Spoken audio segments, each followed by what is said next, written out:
Welcome back, students. Welcome back to my online concrete technology classes. Today, we will discuss a new unit in your concrete technology subject. Today, we will discuss about unit number 4, and today's topic is water. Rather, I can say quality of water in constructions. Okay. তাহলে আমরা আজকে যে ইউনিটটা এবং যে চ্যাপ্টারটা পড়ব সেটা হচ্ছে দেখ কনস্ট্রাকশনে যে জল আমরা ইউজ করি তার কোয়ালিটি সম্বন্ধে জানবো। এবং এই চ্যাপ্টারটা দেখ ছোট্ট একটা চ্যাপ্টার এবং এখান থেকে কিন্তু ম্যাক্সিমাম 5 মার্কস থাকতে পারে। So this chapter is important chapter, যে এটা আমরা কম পড়েই কিন্তু বেশি মার্কস পরীক্ষা থাকবে, সুতরাং এখান থেকে স্কোর করার জায়গা আছে। Okay students, now before start talking about this chapter, আমি তোদের একটা কথা বলে রাখি যেটা তোরা মাইন্ডে ঢুকিয়ে নিবি। That is water is fit for drinking, is fit for concreting. Okay, যে ওয়াটার পান করার যোগ্য বা যে জলটা আমরা খেতে পারি সেরকম জলে কিন্তু কনস্ট্রাকশনে লাগবে। Okay, that means potable water is required for concreting or any other construction activities. Normally দেখ জল আমাদের কি কি কাজে লাগে ইন কনস্ট্রাকশন ফিল্ড। জল আমরা জল দিয়ে কি করি কনস্ট্রাকশনে করি হচ্ছে কংক্রিটিং করি, অ্যান্ড মর্টার মিক্সিং করার সময় জল লাগে, অ্যান্ড কিউরিং করার সময় জল লাগে। এই কটা জলই জিনিসই তৈরি করতে আমাদের জল লাগে। নাও কংক্রিটের ইনগ্রেডিয়েন্টগুলো যেগুলো আমরা জেনেছিলাম in my earlier lectures, that was ingredients of concretes were cement, aggregates, water and admixture. Okay, now we already have completed cement as well as aggregate means coarse aggregate and fine aggregate. We all have completed in theoretical part. তাহলে আমরা কি দেখেছি? We have seen cement is used for concreting work and it is acts as a binding material, or cement acts as a binder. We see, and aggregates normally used as filler material. এগ্রিগেটকে আমরা filler material হিসেবে দেখি বা filler material হিসেবে কাজ করি। And water, what is the functions of water? Actually water plays a big role in concreting. Okay, so we need to know the quality of water. ওয়াটারের কাজটা কি? Water acts as lubricant in concreting or in plastering. Okay, and also we use water while curing. তাহলে ওয়াটারের quality জানাটা ভীষণই important. ওকে, আবার একটা কথা আমি রিমাইন্ডার দিয়ে দিচ্ছি, water is fit for drinking and also fit for concreting as well as portable water must be used in concreting. Okay, now in this regard I can say water is one of the most important element in construction, and it is required for the preparation of mortar, mixing of cement, concrete and curing work. এই কাজে লাগে। Okay, and the quality of water used has a direct impact on strength. Okay, জল আমরা যে use করছি সেই জল কিন্তু কংক্রিটের স্ট্রেংথ হোক বা মর্টারের স্ট্রেংথ হোক, ডিরেক্টলি কিন্তু এর একটা ইম্প্যাক্ট আছে। ওকে, তাহলে ওয়াটারের কোয়ালিটি কেমন হওয়া উচিত? ওকে, water which is used for mixing and curing must be free from high quantities of alkalis. Alkalis বেশি থাকবে না, অ্যাসিড বেশি থাকবে না, অয়েল বেশি থাকবে না, সুগার বেশি থাকবে না, সল্ট বেশি থাকবে না, organic materials and vegetables growth এগুলো বেশি থাকবে না, because it is harmful for concrete and as well as bricks. Okay, আমরা before use or using water in concrete or in mortar or in curing, we need to test some parameter of water. Okay, এবার ওয়াটারের limit ভ্যালুগুলো কত যে কোনো জিনিসের, সেই limit ভ্যালুগুলো আমাদের কে বলে দেয়? আইএস কোড বলে দেয়। আইএস কোড কত? 456। ওকে, কারণ দেখ, যদি আমরা খারাপ জল ইউজ করি, মানে impure water, if you use impure water, what will happen? Impurities in water can cause metallic corrosions, মানে রেনফোর্সমেন্ট করেশন আসতে পারে। অ্যান্ড যদি সল্ট এবং ক্লে কংক্রিটে থাকে, তাহলে কিন্তু ডিরেক্টলি কংক্রিটের স্ট্রেংথ কিন্তু কমবে। ওকে, as well as it affects the hardening process of concrete and it can reduce strength of concrete by up to 25%. এবার আমরা যদি IS 456 দেখি, এবং পেজ নাম্বারটা আমি বলে দিচ্ছি, পেজ নাম্বার 14, IS 456/2000, যদি আমরা পেজ নাম্বার 14টা দেখি, তাহলে কিন্তু আমরা এই লিমিটিং ভ্যালুগুলো দেখতে পাবো। Okay, and to neutralize 100 ml sample of water using phenolphthalein as an indicator. Okay, and it should not require more than 5 ml of NaOH। এটাকে নিউট্রালাইজ করতে 5 ml এর বেশি NaOH লাগবে না।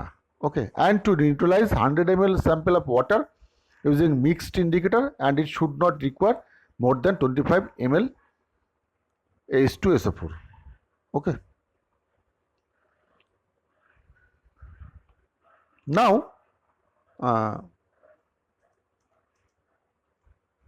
average 28 days compressive strength of at least 3 cubes of 100 mm prepared with water proposed to used shall not less than 90% of the average strength. তার মানে আমরা খারাপ জল ভালো জল, দেখ এবার ঘটনা হচ্ছে ম্যাক্সিমাম কনস্ট্রাকশন সাইটে আমরা যখন কাজ করি তখন কিন্তু ভালো জল পাওয়া যায় না, এটা নর্মাল প্র্যাকটিস। নর্মালি কংক্রিটের যে জলটা ইউজ করা হয়, তোরা যদি একটু ভালো করে ফলো করিস, সেটা কিন্তু একদমই আলোকপাত করা হয় না। মানুষ তার ইচ্ছা মতন যে খুশি জল, even I have seen they are using even in pond water or impure water. Okay, যদিও জলে কিন্তু একটা বিরাট ইম্প্যাক্ট আছে কংক্রিটের উপরে, স্ট্রেংথের উপরে।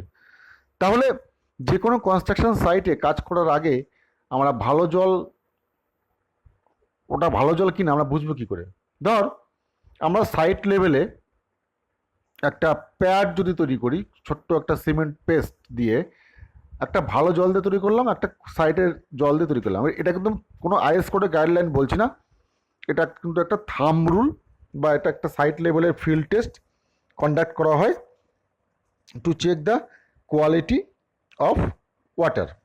তাহলে আমরা কি করব সেক্ষেত্রে হচ্ছে দুটো আমরা সিমেন্টের প্যাড তৈরি করব, 75 mm ডায়ামিটার এবং 12 mm ডেপথ, একটা ভালো জল দিয়ে এবং একটা সাইটের জল দিয়ে তৈরি করার পরে এটাকে আমরা 24 ঘন্টা প্লাস 24 ঘন্টা 48 আওয়ার্স আমরা সিমেন্টের বা গানি ব্যাগের মধ্যে রেখে কিউরিং করব এয়ার ড্রাই করার পরে। ওকে, তারপরে কিউরিং করার পরে 48 ঘন্টা পরে গানি ব্যাগ থেকে বার করে নিয়ে ওটাকে আমরা এয়ার ড্রাই করে নেবো। এয়ার ড্রাই করার পরে আমরা সেটার হার্ডনেস টেস্ট করব by means of compressive strength. Okay, তাহলে আমরা বুঝতে পারবো যে কত স্ট্রেংথ দিচ্ছে কোন জলে। নর্মালি ভালো জল দিয়ে করা সিমেন্ট পেস্টটার স্ট্রেংথ যদি 100 ধরে নিই আমি, তাহলে কিন্তু সাইটের জল দিয়ে করা সিমেন্ট প্যাডটার স্ট্রেংথ তার কাছাকাছি হতে হবে। কাছাকাছি means at least 80 to 90% strength must be achieve, তাহলেই বুঝবো ওই জলটা মোটামুটি ভালো, সেটা এবং কাজ করা যাবে। Okay, now permissible limits for suspended solids. Permissible limits for suspended solids. প্রথমে আসি দেখ অর্গানিক যে সলিডগুলো থাকে, এবং এই জলগুলো টেস্ট করা হয় অ্যাজ পার IS 3025। তাহলে অর্গানিক ম্যাটার টেস্ট করি IS 3025 পার্ট 18 দিয়ে। এর ম্যাক্সিমাম ভ্যালু কত? 200 mg পার লিটার। ইনঅর্গানিক ম্যাটারের টেস্ট কত দিয়ে করবো? একদম same IS code IS 3025 part 18। এই ইনঅর্গানিক ম্যাটারের পারমিসেবল লিমিট কত? মানে maximum permissible limit, permissible means maximum permissible limit, that is 3000 mg per liter. Okay, and sulfates as SO3 এর টেস্ট কোন আইএস কোড অনুযায়ী করবো? এর করবো হচ্ছে একই আইএস কোড IS 3025, কিন্তু পার্টটা আলাদা হবে। পার্ট 24, একটা কথা বলে রাখি, পার্ট জানাটা ইম্পর্টেন্ট নয়, শুধু আইএস কোডের নামটা তোরা জেনে রাখ। আইএস কোড 3025 দিয়ে আমরা টেস্ট করি। আর এই যে লিমিটিং ভ্যালুগুলো, এইগুলো আমাদের বলে দিচ্ছে IS 456। সালফেটসের ম্যাক্সিমাম পারমিসেবল লিমিট কত? 400 mg পার লিটার। নেক্সট ক্লোরাইডস। ক্লোরাইডস এর লিমিটিং ভ্যালু কত?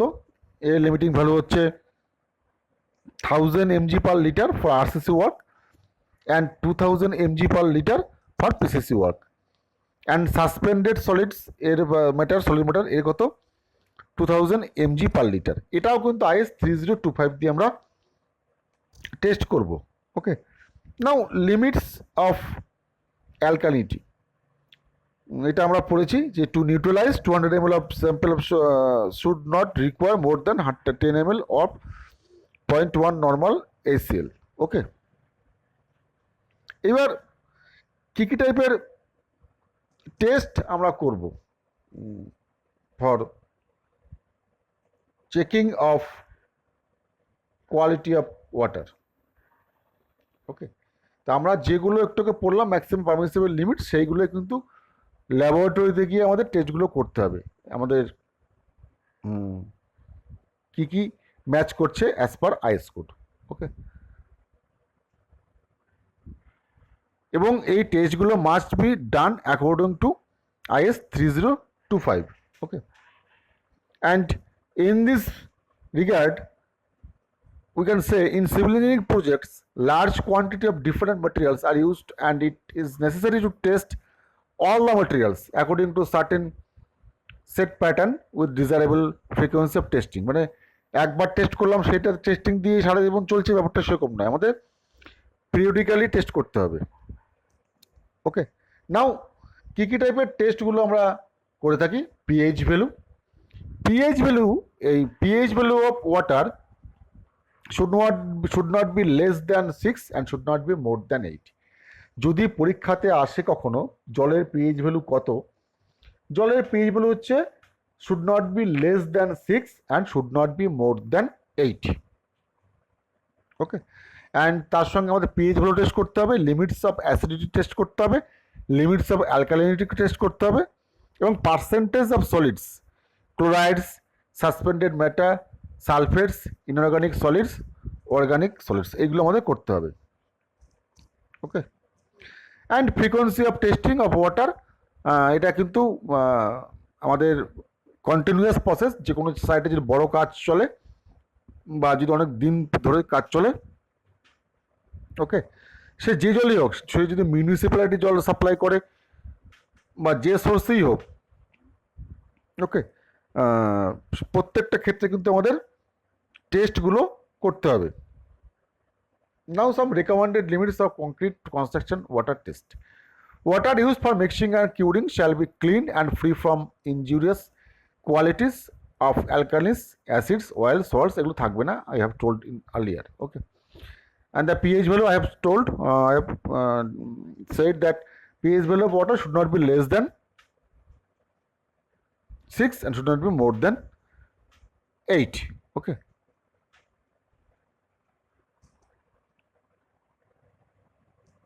Now,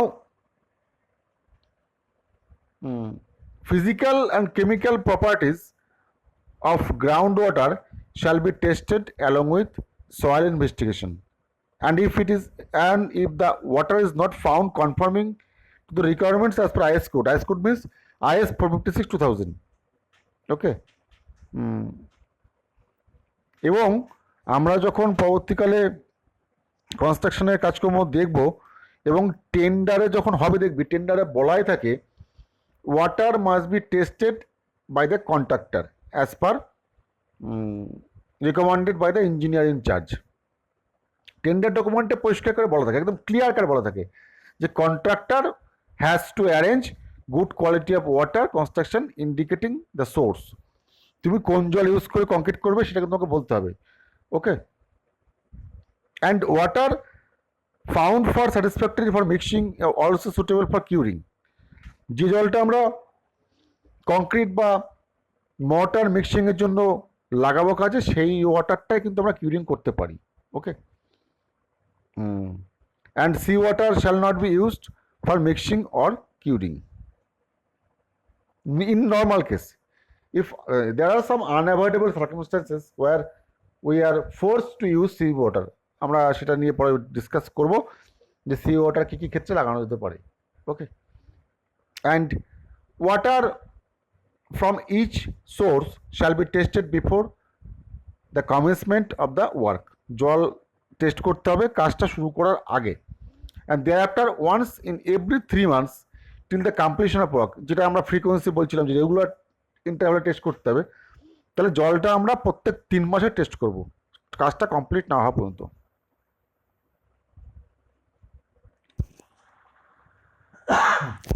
okay, and water from each source shall be got tested during the dry season before monsoon and again after monsoon. মানে বৃষ্টি আসার আগে, বৃষ্টি মানে rainy season চলে যাওয়ার পরে আমাদের জলটা টেস্ট করতে হবে। কারণ বৃষ্টির সময় অনেক সময় কী হয়, জলটা চারিদিকে ডুবে যায়, জলটা কন্টামিনেশন হয়ে যায়, জলটা দূষিত হয়ে যায়, সেক্ষেত্রে আমাদের কিন্তু ওটা করতে হবে test. Now use of sea water for mixing concrete, এটা আমাদের কী কী এফেক্টসগুলো আসতে পারে, মানে কী কী bad effects are there. Concrete has an excellent structural performance and durability, but it is affected by early deterioration when subject to marine environment. মানে কোস্টাল এরিয়াতে কিন্তু ডিটারিয়েশনটা তাড়াতাড়ি শুরু হয়। The most common cause of deterioration is corrosion. Corrosion মানে আমাদের এনফোর্সমেন্টগুলোতে তাড়াতাড়ি মরিচা ধরে যায়। ঠিক আছে, আমরা যদি সমুদ্রের ধারে কোনো বাড়ি হয় বা সমুদ্রের ধারে যখন কংক্রিট তৈরি হয় বা সেখানে যদি এনফোর্সমেন্ট থাকে মানে আরসিসি ক্ষেত্রে, সেক্ষেত্রে কিন্তু আমাদের রিনফোর্সমেন্ট তাড়াতাড়ি করোশন শুরু হয়ে যায় এবং এতে ডিরেক্টলি এফেক্ট করে ডিউরেবিলিটিকে। And the durability of concrete is generally regarded its ability to resist the effects of influences of the environment. ডিউরেবিলিটির মানেটা কি, মানে ওয়েদারিক অ্যাকশনকে উইথস্ট্যান্ড করাটা হচ্ছে ডিউরেবিলিটি, এবং কতদিন চলবে, এই একই পারফরমেন্স দেবে, ভালো পারফরমেন্স দেবে, সেটা হচ্ছে durability. Okay, and the primary chemical constituents of sea water are the ions of chloride, okay, sodium, magnesium, calcium and potassium. And seawater may contain up to 35,000 ppm, around 3.5% by weight of dissolved salts. মানে সামুদ্রিক জলের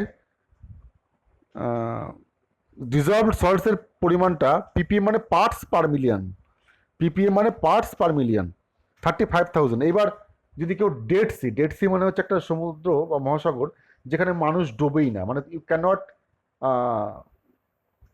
merged or sinked in that water. জলের মধ্যে লবণের পরিমাণটা এতটাই বেশি, 1 litre জলে অলমোস্ট 800-900 গ্রাম জলে লবণই পাওয়া যায় সেই সি ওয়াটার থেকে বা সেই ডেড সি থেকে। তো সেগুলো একদম not recommended for mixing concrete. Normally in sea water there are if you test it, then you can find 35,000 ppm dissolved salts, sodium chloride NaCl being predominant salt, about 88% by weight of salts mixed in sea water. মানে এটা আমাদের চিন্তার বাইরে যে এতখানি পরিমাণ sea water থাকছে এর মধ্যে, সুতরাং it is not recommended at all for mixing of concrete. and chloride ions can penetrate into the concrete and cause accelerated corrosion of the reinforcement. As well as, see, if you use seawater in concreting, it will affect directly on the setting time of concrete. Setting টাইমটাকে early করে দিতে পারে, initial setting টাইমটাকে। Okay, and the sulphate attack হতে পারে ion, যেহেতু ion concentrated is higher than 1500 mg per liter. That's why sulfate attack may be occur if you use seawater. Okay, and next, the most harmful or most damaging effect of seawater on concrete structures arises from the action of chlorides on the steel reinforcement and build up of salts. Okay, তার মানে যেসব ক্ষেত্রে আমরা মানে আরসিসির ক্ষেত্রে বিশেষ করে আমরা ইউজ করি sea water and where metal embedded in concrete, সেক্ষেত্রে কিন্তু কংক্রিটের ডিটোরিয়েশন হয়ে যেতে পারে। When steel corrodes, the resulting rust occupies the greater volume than the steel. That's why a crack may happen there, a crack may come there. Okay, and concrete made with seawater does not have significant effect of compressive strength. মানে কংক্রিটের স্ট্রেংথের কোনো সমস্যা হয় না sea water use করলে, directly strength একই দেয়, normal water use করার ফলে যে স্ট্রেংথ দেওয়া আছে সে ওয়াটারই দেয়। বাট হাইয়ার আর্লি স্ট্রেংথ দেয় নর্মাল কংক্রিটের ক্ষেত্রে, but the reduction of strength will the age of faster in sea water concrete. মানে স্ট্রেংথ কমে যাওয়ার প্রবণতাটা অনেক ফাস্টার। মানে আমরা নর্মালি একটা কংক্রিট যখন তৈরি করি 20, 25, 30, 40 বছরেও নর্মালি কংক্রিটটা কিছু হয় না, ডিটোরেট হয় না, ডিউরেবিলিটি থাকে, বাট এরা আমাদের ঠিকঠাক পারফরমেন্স করে। If you use sea water then concrete durability বা কংক্রিট এজ বাড়ার সঙ্গে সঙ্গে কংক্রিটটার স্ট্রেংথ কিন্তু র্যাপিডলি কমতে শুরু করে। Okay, and what are the remedies? Use use mixtures of cement and fly ash, volcanic ash in concrete in suitable proportions. যেখানে আমরা সি ওয়াটার অ্যাভয়েড করতে পারি না সেখানে কিন্তু আমাদের এইভাবে করা উচিত। And water cement ratio is to be reduced not more than 0.45 in any case. জল যতটা কম পারবো আমরা ইউজ করবো যখন আমরা এই সি ওয়াটার দিয়ে কাজ করছি। And the use of low water cement ratio provides the greatest resistance to sulphate attack on concrete, and as well as you have to use sulphate resistance cement while আমরা sea water কংক্রিটিং করব তখন আমরা sulphate resistant সিমেন্টটা use করব। And cement content can be increased to reduce permeability of concrete. Cement কংক্রিটটা একটু cement কোয়ান্টিটিটা একটু বাড়াতে হবে, বলছে।